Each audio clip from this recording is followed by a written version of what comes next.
first thing is, out of nowhere the other day, Lucasfilm Games and Skydance New Media announced a new Star Wars game that is coming from Amy Hennig. And Amy Hennig, listeners will remember, was working on a Star Wars game for EA previously, and then that game was canceled. She is a very well respected and well known director in the video game world. Most notably, I think, and Ryan, you can correct me if I'm wrong in this, but most notably, I think, for the Uncharted series. Is that correct? Yeah, I mean, she worked a lot with Naughty Dog. She worked on the Jack and Daxter games. Her design debut was on the Super Nintendo game Michael Jordan Chaos in the Windy City. Is that Uh, right? yeah, if you've ever played Okay. that. But I would say for me personally, the my favorite things she worked on was the Legacy of Kain series. Mm, okay. But Is that yeah. kind of a new metal video game series? Is that the is it does it have a bit of a new metal aesthetic, Ryan, would you say? I would say, let's see. I don't know anything about it. I just Yeah, like I have vague. it's not like Prince of Persia Warrior Within. It's like goth Zelda, I Mm, guess is mm-hmm. is how I'd put it. It's not new metal. It's very like maybe the aesthetic is like there a bit, but it's very like it's very in the vein of like Anne Rice style vampire stuff and like Vampire the Masquerade, that sort of thing, where it's like very like depressed vampires happening, but with like some of the games are more action than the others, but like then there's also like a lot of like Zelda-esque um puzzle solving and stuff. That Yeah. sounds good. When you said goth Zelda, I was thinking more like wallet chain goth and less and like baggy like pants goth than less like Robert Smith goth. But maybe not. You know, as you described, like the Anne Rice Yeah, thing. Maybe I not. think like yeah, Maybe it's the just like the look. fonts and the packaging that are a little more like wallet chain goth. Yeah, Maybe I was that's going what to it say is. like the marketing is a little hoto goth, but what's actually in there is some really like ambitious like epic like there's a timeline for this series kind of stuff, Okay. but gothic, Okay, I because when guess. you, because yeah, and so like back to Amy Hennig, Mm, I know of her. I haven't even really played these games. I played like an hour of one of them, but I know her mostly for Uncharted, and then think of her as this person who's really well known for storytelling in video games, right. which sounds like that lines up with like Legacy of Kain. By the way Yeah. you're describing it, definitely And Uncharted. I don't know. What the about Jack legacy and of Daxter? okay. Well, those are two kind of different things. Like, I mean, I think like so what trying to like bring this back to Star Wars. Yeah. I think the Legacy of Kain connection is what's most exciting for Star Wars because these were like really dense. These games are, and I haven't even like finished all of them because they also like are sometimes really hard because they're games from the early 2000s. um there's like there's definitely like a story bible, and there's like deep lore and like complex characters and tons of gray area, like a lot of looking into like character relationships and those being very complex in the series, for what they are.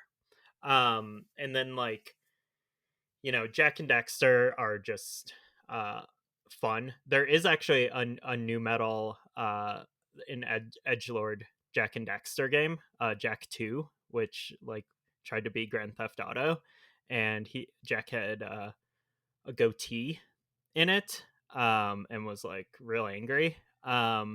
So that was a fun mid 2000s thing that happened. Sounds like my kind of Jack and Dexter. Yeah. Yeah, yeah. But yeah, it's a platformer you can play when you're pissed at your parents. But We need one of those in the Star Wars, like a Star Wars branded version of that. You know what I mean? I don't think that's what this project she's working on now is, but that sounds like right. something that'd be good. A Star Wars game you can play when you're pissed at your parents. I mean, that's probably Force Unleashed, Yeah. Okay. All right. honestly. Yeah. Which just Um, released on the Switch I last know. week, I think. Yeah. I'm going to order a physical copy. Okay. Um, from limited run games, which I'll get in 2 years. Mm. But then like the Uncharted series is like those are based on like the same serials that or inspired by the same serials that um, you know George Lucas and Steven Spielberg were inspired by for the Indiana Jones series. Like they're cut from that same cloth. So Hmm. um, and there's I think like she's a great creator because she's worked on all these like different things. She's worked on like the mostly kid friendly, like kids to tween stuff with Jack and Dexter, which is that's part of Star Wars audience. The lore heavy, epic, gothic stuff with Legacy of Kain, and then like the fun action serial with like also like the Uncharted series has like great character drama and character interactions as well. So like she really is like the perfect person to kind of helm a Star Wars game and get the feel right. And so that's why it was so disappointing when her first Star Wars game was canceled. Yeah. So am I? I'm learning about her through your Hmm. comments here, Ryan, which is good. But my initial reaction to this was like, well, this is going to be um, the pinnacle of Star Wars storytelling in a video game. This is the storytelling video game director. Like this is the video game director Mm. that's known for like really great stories. Am I maybe getting ahead of myself, thinking like this is going to be like we're going to have a story first Star Wars game more so than we've ever had a story first Star Wars game?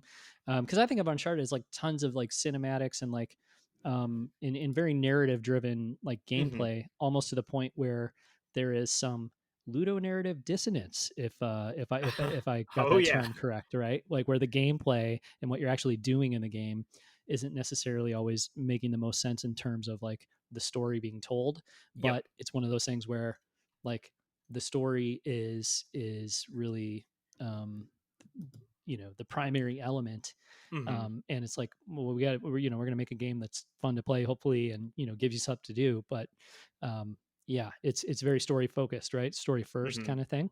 Yeah. So should I expect that, do you think, from this Star Wars game? And or am I making some assumptions or maybe getting ahead of myself? I mean, I think it will. It won't be like Knights of the Old Republic Star Wars story depth in a game. I'm not expecting that because I think that's kind of like the pinnacle for original Star Wars storytelling in a video game is the KOTOR games. Um, but yeah, I could see this one being pretty narrative driven and like possibly like a lot of set pieces.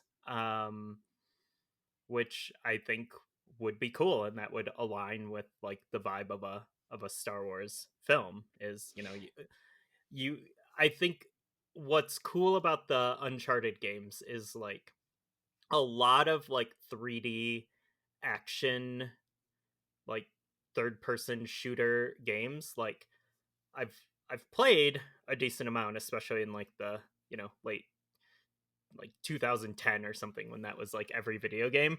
But like the Uncharted games, like I don't remember any of the shooting. I don't remember any like combat scenario or anything, but I do remember some of like you know, the the drama in like some of the cutscenes and I do remember the set pieces. Like Mm. I remember, Drake hanging from the train in Uncharted 2 and like the chase through the village in Uncharted 4 and like stuff like that. Those are memorable, and I think that's kind of like how Star Wars works. Like you remember Yeah. like the Death Star trench run and like the throne room scene in Last Jedi. Like those kind of like moments that are like telling a story, but it's also like it's a set piece. It's a big visual spectacular. Yeah, and as somebody who's never played KOTOR and doesn't really know what he's talking about, I did of course think of that as like one of the big Star Wars, like one of the big story focused Star Wars games. But and correct me if I'm wrong here, but that seems like something where it's the kind of storytelling that how do I put this? Like more uh, video game storytelling in the sense that like the player has more control over outcomes, and Hmm. you're making choices about things, and like I mean you can, yeah.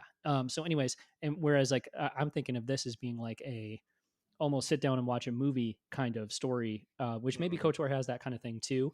No. And I don't mean this in like a negative way, but just like Mm. we're going to define the story for you, and you're gonna be part of it unfolding, but it's a very Hmm. controlled, very defined story in a cinematic sort of way, versus like a game like KOTOR, which I suspect is a very complicated game on like multiple levels, systems, choices, and it all Hmm. builds in this complicated story because it's this huge, massive game with a lot of things going on.